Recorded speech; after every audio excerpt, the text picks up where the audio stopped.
Bereshith chapter 45. And Yosef was unable to restrain himself before all those who stood by him, and he called out, "Have everyone go out from me." So no one stood with him while Yosef made himself known to his brothers. And he wept aloud, and the Mitzrites and the house of Pharaoh heard it. And Yosef said to his brothers, "I am Yosef. Is my father still alive?" But his brothers were unable to answer him, for they trembled before him. Then Yosef said to his brothers, "Please come near to me."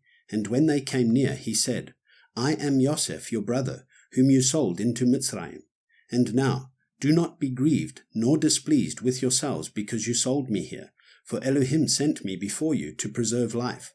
For 2 years now the scarcity of food has been in the land, and there are still 5 years in which there is neither plowing nor harvesting. And Elohim sent me before you to preserve you for a remnant in the earth, and to give life to you by a great escape. So then, you did not send me here, but Elohim, and he has set me for a father to Pharaoh, and master of all his house, and a ruler throughout all the land of Mitzrayim. Hurry, and go up to my father, and say to him, Thus says your son Yosef, Elohim has made me master of all Mitzrayim. Come down to me, do not delay. And you shall dwell in the land of Goshen, and be near to me, you and your children, your children's children, your flocks and your herds, and all that you have. And I shall provide for you there, lest you and your household, and all that you have, come to poverty, because 5 years of scarcity of food are still to come. And look, your eyes and the eyes of my brother Binyamin see that it is my mouth that speaks to you. And you shall inform my father of all my esteem in Mitzrayim, and of all that you have seen. And you shall hurry and bring my father down here. And he fell on his brother Binyamin's neck and wept, and Binyamin wept on his neck. And he kissed all his brothers and wept over them, and after that his brothers spoke with him. And the report of it was heard by the house of Pharaoh, saying, The brothers of Yosef have come. And it was good in the eyes of Pharaoh, and in the eyes of his servants.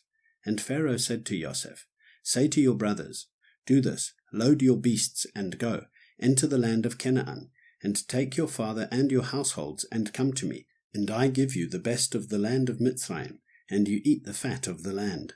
And you have been commanded, do this, take wagons out of the land of Mitzrayim for your little ones and your wives, and you shall bring your father and come. And do not be concerned about your goods, for the best of all the land of Mitzrayim is yours. And the sons of Israel did so, and Yosef gave them wagons according to the mouth of Pharaoh, and he gave them food for the journey. He gave to all of them, to each man, changes of garments, but to Binyamin he gave 300 pieces of silver, and 5 changes of garments.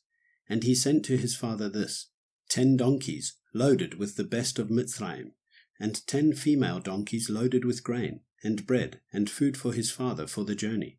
So he sent his brothers away, and they left. And he said to them, Do not quarrel along the way. And they went up out of Mitzrayim, and came to the land of Canaan to Yaakov their father. And they told him, saying, Yosef is still alive, and he is governor over all the land of Mitzrayim. And Yaakov's heart ceased, for he did not believe them. But when they spoke to him all the words which Yosef had spoken to them, and when he saw the wagons which Yosef had sent to transport him, the spirit of Yaakov their father revived. And Yisrael said, Enough, my son Yosef is still alive. Let me go and see him before I die.